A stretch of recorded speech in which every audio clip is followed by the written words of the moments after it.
As I sat alone in the dimly lit cinema hall, a sense of unease washed over me like an icy chill. The movie had just begun, but something felt terribly off. The images on the screen seemed distorted, warped into grotesque forms that made my skin crawl. The air grew heavy, suffocating, as if an unseen presence lurked in the darkness. Whispers, barely audible, danced on the edges of my consciousness. They whispered malevolently, their words indiscernible yet dripping with malice. I glanced around, but the rows of empty seats only intensified my growing anxiety.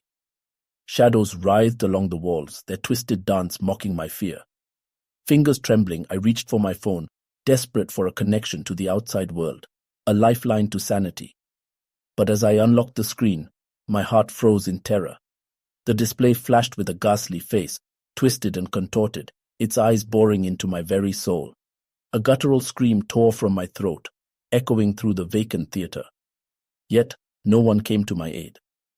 The horror persisted, suffocating me in the lonely confines of the cinema hall, where the whispers of darkness reigned supreme, and the nightmarish apparitions danced their sinister ballet around me.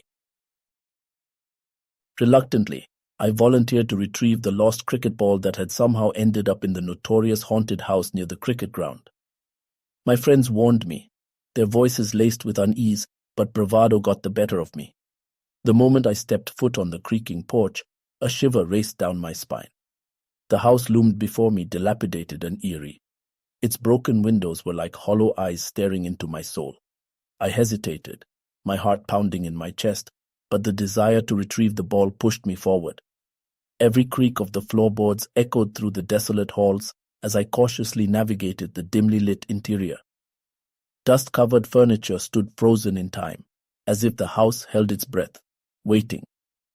As I approached the room where the ball was said to be, a gust of cold wind whispered through the hallway, chilling me to the core. Shadows danced on the walls, elongating and contorting into grotesque shapes. A suffocating silence enveloped me. With trembling hands, I opened the door and peered inside.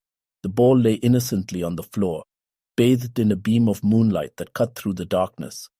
Relieved, I bent down to retrieve it, only to freeze as a whisper slithered into my ear. I turned, my heart racing, to see a figure standing in the doorway. Its eyes gleamed with an otherworldly light, and its voice rasped with a haunting familiarity. Paralyzed by fear, I watched as the figure extended a skeletal hand towards me.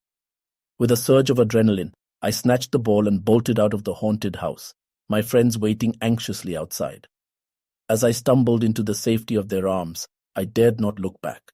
The memory of that sinister encounter etched into my mind forever, a chilling reminder that some places are best left undisturbed, even for a lost cricket ball.